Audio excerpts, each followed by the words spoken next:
ইমান ভাবনা ভাবে পৃথিবীর আর কেউ ভাবে না। সবাই দল নিয়ে ভাবে, আমার দল বড় করব, নেতা বড় করব, আমার দলে লোক বাড়াবো। কিন্তু উলামায়ে কেরাম নিজের ছেলে নিয়ে ভাবে না, সন্তান নিয়ে ভাবে না, স্ত্রী নিয়ে ভাবে না, উম্মত নিয়ে ভাবে। এ কারণেই তো মাজায় পাগড়ি বাইদা ছাত্র জনতার বৈষম্য বিরোধী আন্দোলনে ছাত্র শিক্ষক উলামায়ে কেরাম মাঠে নেমেছে, ক্ষমতায় বসার জন্য না, এই জাতিকে জুলুম থেকে বাঁচাবার জন্য।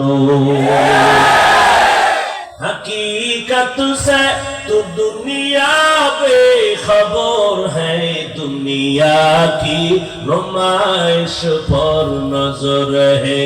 नमी गुयम के आज दुनिया जुदा बाश, बहर कारे के बाशी बा खुदा बा।